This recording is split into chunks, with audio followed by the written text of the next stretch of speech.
అవునవును. ఎందుకు ఇప్పుడు అంటే బీజేపీలో అటు ఉపరాష్ట్రపతి నుంచి మొదలు పెట్టుకుంటే కింది స్థాయి వరకు సోషల్ మీడియా క్యాడర్ వరకు సుప్రీంకోర్టును అనరాని మాటలు అంటున్న సందర్భాన్ని ఎందుకు వాళ్ళకి అంత ఇరకాటంలో పడాల్సిన పరిస్థితి ఏంటి? సుప్రీంకోర్టు ఉమ్, ఇదే 142 సెక్షన్ ని ఉమ్, బాబ్రీ మసీద్ జడ్జిమెంట్ సందర్భంగా కూడా వినియోగించింది. ఉమ్, ఇప్పుడు ఇదే ట్రోల్ చేస్తున్నటువంటి బీజేపీ వాళ్ళు ఉమ్, మరి అప్పుడేం చేశారు? ఉమ్.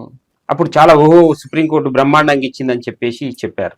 కొంచెం దాన్ని కొంచెం డీటెయిల్ గా కొద్దిగా వివరిస్తారా? డీటెయిల్ గా ఏంటంటే, ఉమ్, ఇప్పుడు ఉదాహరణకి నేను ఇప్పుడు చెప్పా, దేశంలో ఉమ్, అంటే విద్వేషము లేకుంటే మనస్పర్ధలు వచ్చేలాగానో ఇలాంటి పరిస్థితులు ఉన్నప్పుడు ఉమ్, అలాంటి కేసులను ఎలా డీల్ చేయాలి ఉమ్, అన్నప్పుడు ఒక విచక్షణ అధికారం సుప్రీంకోర్టుకి ఉంది. ఉమ్, ఇప్పుడు సుప్రీంకోర్టు మీరు బాబ్రీ మసీద్ వివాదానికి సంబంధించినటువంటి జడ్జిమెంట్ మీరు చదివితే ఉమ్, దాదాపు ఆ పేజీలలో లాస్ట్ పేజీల వరకు ఉమ్, చూస్తే జడ్జిమెంట్ లో ఇక ఇది ముస్లింలకు అనుగుణంగా జడ్జిమెంట్ ఇస్తుందేమో అనిపిస్తుంది. ఉమ్, వాళ్ళు చేసినటువంటి మొత్తం ఎవిడెన్స్లు గాని ఉమ్, వాళ్ళ పేర్కొన్నటువంటి అంశాలు గాని ఇవన్నీ కూడా ఒక్కొక్కటి చదువుకుంటూ వస్తుంటే ఇది ముస్లింలకు అనుకూలంగానే అక్కడ ఉన్నటువంటి బాబ్రీ మసీద్ ఇది అని చెప్పేసి ఇస్తుందేమో అని అనిపిస్తుంది. ఉమ్, కానీ లాస్ట్ పేజీలో ఏం చేశారు, ఈ మొత్తం దేశ ప్రయోజనాలు వీటన్నిటి కూడా దృష్టిలో పెట్టుకున్నప్పుడు సామాజిక సామరస్యాన్ని కాపాడడం కోసము దీనంతా దృష్టిలో పెట్టుకున్నప్పుడు ఈ భూమి ఏదైతుందో అది రామ జన్మభూమి శిలాన్యాస్ ట్రస్ట్ కు ఇచ్చి మిగతా ముస్లింలకు ఒక 5 ఎకరాలు దూరంగా ఇవ్వండి అని చెప్పేసి జడ్జిమెంట్ ఇచ్చింది. ఆ జడ్జిమెంట్ ఎట్లా ఇచ్చింది? ఆధారాల పరంగా చూస్తే అది వక్ఫ్ బోర్డుకు రావాల్సినటువంటి భూమి, అక్కడ ఉన్నటువంటి ఇదైతే బాబ్రీ మసీద్ సంబంధించినటువంటి అది రావాల్సినటువంటిది. కానీ సమాజం యొక్క ప్రయోజనాలు, విశాల ప్రయోజనాలు దృష్టిలో పెట్టుకున్నప్పుడు ఈ 142వ సెక్షన్ వినియోగించుకున్నారు. అప్పుడు వినియోగించుకొని సమాజంలో శాంతి సామరస్యము, ప్రజలందరూ కలిసిమెలిసి జీవించాలి అనే ఒక విచక్షణ అధికారం వాడుకొని ఆ జడ్జిమెంట్ ఇచ్చారు. అది అప్పుడు ఎంజాయ్ చేసింది బీజేపీ గాని, ఓహో మేము బ్రహ్మాండంగా గెలిచాము ఇది అది అని చెప్పేసి చెప్పుకున్నారు. కాబట్టి ఇప్పుడు కూడా ప్రయోజనాలు అంటే దేశ ప్రయోజనాలు, ప్రజల యొక్క ప్రయోజనాలు, ఇప్పుడు సుప్రీంకోర్టు ప్రయోజనాల కోసం ఇవాళ జడ్జిమెంట్ ఇప్పుడు చెప్పింది రాష్ట్రపతి 3 నెలల లోపు ప్రజలకు సంబంధించిందే నిర్ణయం తీసుకోమన్నారు. అంతే తప్ప నీదు ఏదో మాకు సంబంధించింది నిర్ణయం తీసుకోవాలి. అంతే రాష్ట్రాల హక్కులు ఉన్నాయి. ఇప్పుడు అనేక చోట్ల గవర్నర్లు చాలా ఇబ్బంది పెడుతున్నారు. ఇప్పుడు గవర్నర్లే కాదు, ఇప్పుడు మన తెలంగాణ అసెంబ్లీలో కూడా చూశాము. అసెంబ్లీ స్పీకర్ ఉంటాడు, ఆ స్పీకర్ వాటి వేరే పార్టీ ఎమ్మెల్యే వేరే పార్టీలోకి మారుతారు. మన ఫిరాయింపుల చట్టం ఉంది, ఆ చట్టం ప్రకారం స్పీకర్ నిర్ణయం తీసుకోవాలి. ఈ 5 ఏళ్ళు అయిపోయినా నిర్ణయం తీసుకోడు.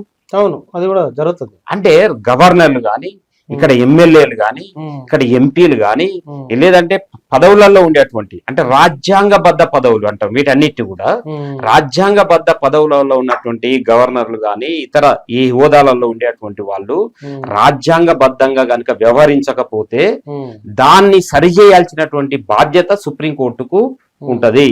దాన్ని గుర్తు చేయాల్సినటువంటి బాధ్యత కూడా సుప్రీంకోర్టుకు ఉంటది.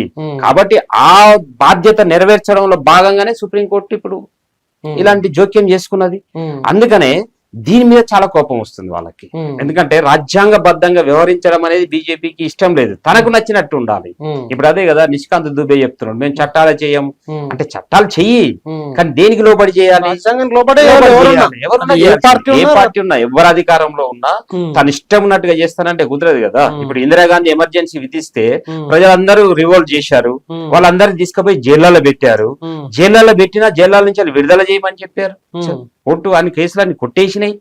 ఇవన్నీ ఎట్లా జరిగినాయి అంటే రాజ్యాంగం కల్పించినటువంటి హక్కులు ఉన్నాయి. నీకు నిరసన తెలిపే హక్కు ఉంది. అక్రమంగా ఏ రాష్ట్ర ప్రభుత్వాన్ని అయినా నీకు రద్దు చేసేటువంటి హక్కు లేదు. రాజ్యాంగంలో 156 ఉంది ఆర్టికల్.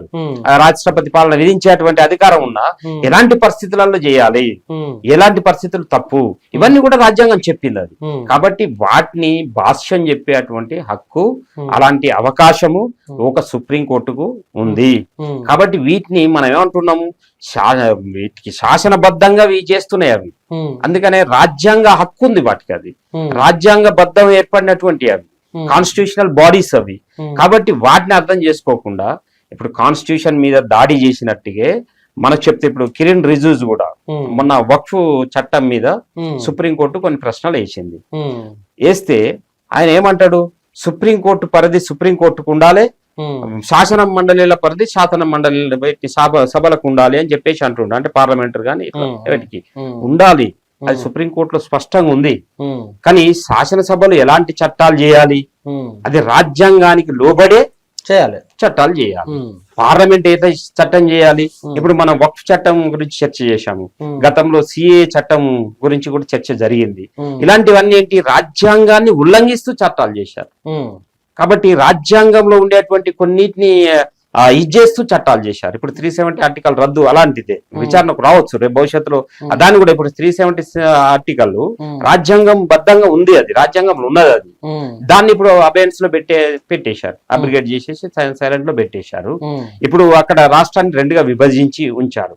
ఎంతకాలం వస్తావు? ఉమ్, ఇప్పుడు వాళ్ళకి ఒక శాసనసభ ఎన్నిక జరిగింది. ఉమ్, ఇప్పుడు శాసనసభ ఎన్నిక జరిగినా ఇప్పుడు అక్కడ గవర్నర్ అనేది లేదు, ఉమ్, కేంద్ర పాలిత ప్రాంతాలుగానే ఉన్నాయి. ఉమ్, మరి ఎన్ని రోజులు ఉంటాయి అవి శాసనసభలు కాకుండా? ఉమ్. అంటే నీ ఇష్టం ఉన్నట్టుగా చేస్తావు అంటే రాజ్యాంగబద్ధంగా ఉండాలి.